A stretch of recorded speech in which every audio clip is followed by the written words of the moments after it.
Армысыздар, қымбатты достар, назарыңызға Қазақстан Республикасының президенттігіне кандидат Қасым-Жомарт Тоқаевтың республикалық қоғамдық штабының апталық жаңалықтарына шолу ұсынамыз. Қасым-Жомарт Тоқаев өзінің әділетті Қазақстан бәріміз және әрқайсымыз үшін қазір және әрдайым деп аталатын сайлауалды бағдарламасын көпшілік назарына ұсынды. Сайлауалды бастамалар үш негізгі қағидатқа сүйенеді: әділетті мемлекет, әділетті экономика және әділетті қоғам. Сондай-ақ осы аптада Қасым-Жомарт Тоқаев республикалық қоғамдық штабының жұмысымен танысты.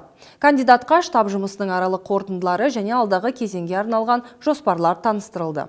Кандидаттың сайлауалды бағдарламасы және штабтың жұмысымен Тоқаев 2022 ресми сайтынан танысуға болады. Ерлан Қошанов бастаған республикалық қоғамдық штаб мүшелерінің өңірлердегі кездесулері Абай облысынан басталды. Штаб мүшелері студенттер, ақсақалдар, зиялы қауым өкілдері және жергілікті кәсіп орындардың қызметкерлерімен кездесіп, кандидаттың сайлауалды бағдарламасы егжей-тегжейлі талқыланды. Атап айтқанда, сайлауалды бастамалар аясында жастарға арнап 2 миллионнан астам жұмыс орнын ашу, шәкірақыны 2 есе арттыру, жас кәсіпкерлерді 2,5% несиемен қамту және тағы басқа іс-шара жоспарлануда. Сонымен қатар өңірлерді дамыту және ең алдымен ауылдарда жайлы өмір сүруге жағдай жасау үшін шаралар қабылданады. Бұдан соң республикалық қоғамдық штабтың сайлаушылармен кездесу Ұлытау облысында жалғасты. Сайлауалды штаб өкілдері өңір жұртшылығымен, оның ішінде металлургтер және жергілікті кәсіп орындардың қызметкерлерімен кандидаттың бағдарламасын талқылады. Жүздесу кезінде өзекті мәселелер көтеріліп, оны кандидаттың сайлауалды бағдарламасы аясында шешуге қатысты шаралар туралы айтылды. Мәселен, алдағы 7 жыл ішінде 111 миллион шаршы метр тұрғын үй тұрғызу, сондай-ақ 40 мың қазақстандық азаматтың апатты және тозығы жеткен тұрғын үйлерінің орнына жаңа баспанамен қамту көзделген.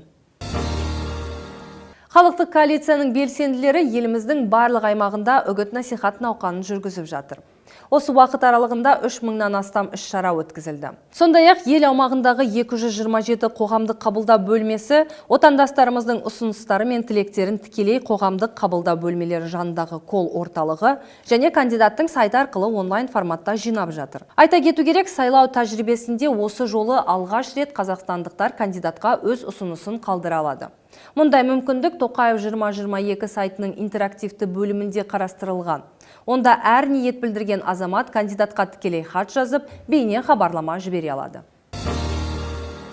Қазақстан Республикасының президенттігіне кандидат Қасым-Жомарт Тоқаевтың республикалық қоғамдық штабының осы аптадағы негізгі жаңалықтары осындай. Біздің кандидатқа дауыс беріңіздер. Біз әділетті және қуатты Қазақстанды бірге құрамыз.